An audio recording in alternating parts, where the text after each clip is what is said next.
Motorola G96 এটা কিনতে আসছি ভাইয়ের জন্য। এই যে এই মোবাইলটা আজকে চলেন দেখি যে মোটরোলা G96 এই মোবাইলটা আসলে মার্কেট কিনতে পারি কিনা। সম্পূর্ণ ভিডিওটা দেখুন তাহলে বুঝবেন। মোবাইল কেনার জন্য আমরা চলে আসছি বসুন্ধরা সিটি মার্কেটে। মার্কেটের বাইরে থেকে এখন আমরা ভিতরে ঢুকবো।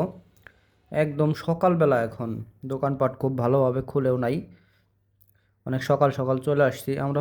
কয়েকটা দোকান আসলে চেক করব, দু তিনটা দোকান দামাদামি করে যে কোনো একটা দোকান থেকে মোবাইলটা নিয়ে নিব। এই যে এই দোকানে আসছি মোবাইলটা দেখার জন্য। এই দোকানে মোবাইলের এগুলার দাম কি ভাই কোনো চাইতেছে ইন্টারন্যাশনাল ভেরিয়েন্ট বা আপনার অন্য 23,200 টাকা। মোটরোলা ইন্ডিয়ানই G96 হয়, সব 8 জিবি ইন্ডিয়ানই হয়। 128 জিবি। ইন্টারন্যাশনাল বলতে ওই কিছু নাই? দোকান থেকে আবার এখন আরও একটা দোকান আসছি। এই দোকানে মোবাইলের দামটা তুলনামূলক কম চাইছে ওই দোকানের থেকে। এই দোকানে মোটামুটি অনেক অ্যাক্টিভেশন রেট দামাদামির চেক পরে করে একটা দিবেন না? দাম উনি ফিক্সড করে দিচ্ছেন, আর সেটা হচ্ছে সিস্টেম 22,500 টাকা। দেখে আপনাকে বলছি মানে দাম বলছি। একবারে ফিক্সড বলে ফিক্সড দিছে। 22,500 আবার উনি বলতেছে এই আমাদের দামে কাছে নাকি যে কোথাও এরকম পাওয়া যাবে জিনিস না। পাবেন এটা কোনো ইয়েই নেই, মানে কথাই ওঠে না। আর এত বড় একটা মার্কেটের মধ্যে এসব কখনো হয় না। অ্যাক্টিভেশন ডেটটা ভাই চেক করে দিবেন না? ওই দোকান থেকে আমরা অ্যাক্টিভেশন আর একটা বলতে ভাই দোকানে এটা চলে সফটওয়্যার আসছি। অ্যাক্টিভেশন আগের থেকে এই আছে, দোকান কারণ এটা মোটামুটি ইন্ডিয়ান অফিসিয়াল পপুলার, প্রোডাক্ট। সবাই আপনারা যে কোনো কিনে অফিসিয়াল থাকবেন প্রোডাক্ট অনেকেই। যদি আপনি পারচেজ করেন বাংলাদেশ হোক বা যে কোনো দেশ থেকে, আচ্ছা, তারা আইনা স্ক্যান করে ই ওয়ারেন্টিটা অ্যাক্টিভেট করে দেয়, যেন তাদের কাছ থেকে আমরা 1 বছরের অফিসিয়াল ওয়ারেন্টি ক্লেম করতে পারি। এর জন্য একটা সফটওয়্যার অ্যাক্টিভেশন আগের থেকে আছে, বাট কোনটা এখনো মোটামুটি মানে ফ্যাক্টরি সিল। ওনার কাছে কিছু জিজ্ঞাসা করছিলাম, উনি উত্তরগুলা দিল। আর মোবাইলের দাম চাইছে 22,700 টাকা। তো এখানে মোটামুটি ভালোই দামটা চাইছে। তো ফাইনালি আমরা দুই দোকান যাচাই করার পরে যে 22,500 টাকা চাইছিল, সেই দোকানে আমরা আবার ব্যাক আসছি। ভিডিও যাতে বড় না হয় সেজন্য কেটে কেটে দিছি। তো আপনারা দেখেন এই দোকান থেকে মোবাইলটা আমরা 22,500 দিয়ে নিলাম। আনবক্সিং হইতেছে। আমার মনে হয় না আসলে আপনারা 22,500-তে খুব একটা জায়গায় মোবাইল পাবেন। এটা বেস্ট প্রাইস আসলেই। দেখেন মোবাইলটাও কিন্তু খুব সুন্দর কালার এবং একদম ব্র্যান্ড নিউ ইনঅ্যাক্টিভ সিলপ্যাক ছিল, খুবই সুন্দর দেখতে। আর এখন আবার দারাজের একটা চলতেছে 1111, সেই ক্যাম্পেইনে কিন্তু প্রত্যেকটা দোকানদার অনেকটা ছাড় দিছে। মোবাইল চাইলে আপনারা এই মুহূর্তে কিনতে পারেন। তবে আর একটা বিষয়, মোবাইল যে এই মুহূর্তে আপনারা কিনবেন সেটাও একটা ঝামেলা আছে, যে আপনারা সকলেই হয়তো বা অবগত আছেন, আনঅফিসিয়াল মোবাইলগুলো বন্ধ করে দিবে। সেটা শোনা যাইতেছে ডিসেম্বরের 16 তারিখ থেকে। জানি না আসলে সত্যি সত্যি আনঅফিসিয়াল মোবাইল বন্ধ করে দিবে কিনা। তো যদি বন্ধ করে দেয়, সেই জন্য তার আগেই মোবাইলটা কিনে ফেললাম, না তো বন্ধ করলে করুক।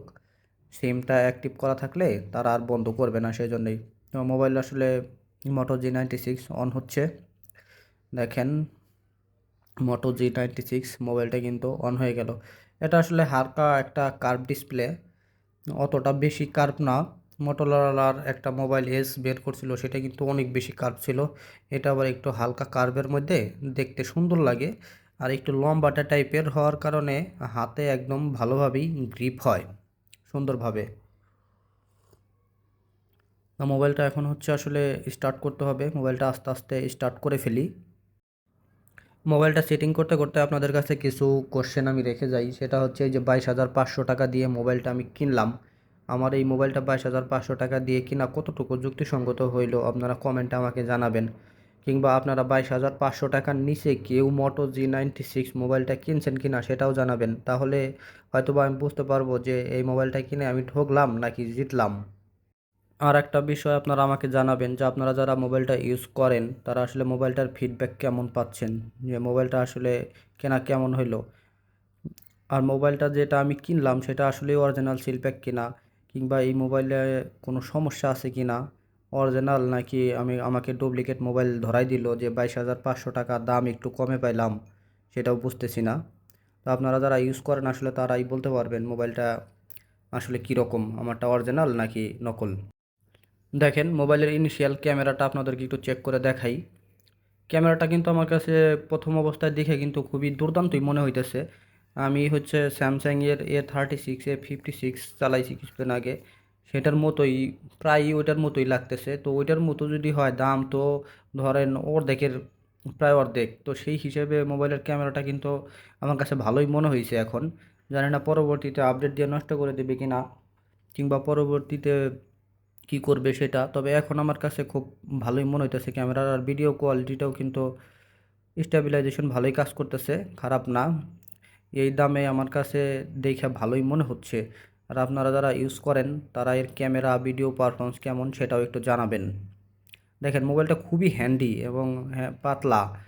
তবে একটা জিনিস ভাল লাগে নাই, সেটা হচ্ছে লেদার ব্যাগ। এই লেদার ব্যাগ যে মোটরোলা আসলে কেন দেয়, তাদের প্রত্যেকটা মোবাইলের একই ডিজাইন। দেখেন চার্জার বক্সের মধ্যেই ছিল, এটা অরিজিনাল চার্জার কিনা সেটাও আপনারা একটু জানাবেন। অনেক সময় দেখা যায় যে বক্সের মধ্যে এখন চার্জারটাও তারা ডুপ্লিকেট করে দেয়। আসলে এটা নাকি চায়না থেকে এইভাবে আসে। মোবাইল সম্পূর্ণ সেট আপ করা শেষ, এখন তাদেরকে টাকাটা দিতে হবে। গুইনা গুইনা 22,500 টাকা তাদেরকে দিয়ে দিতেছি। খারাপ লাগতেছে এতগুলো টাকা তাদেরকে আসলে দিচ্ছি, জানি না মোবাইলটা আসলে কেমন হবে। দেখেন ক্যাশ মেমো 22,500, মিথ্যা বলি নাই, একদম সত্যি কথাটা আপনাদের বলছি।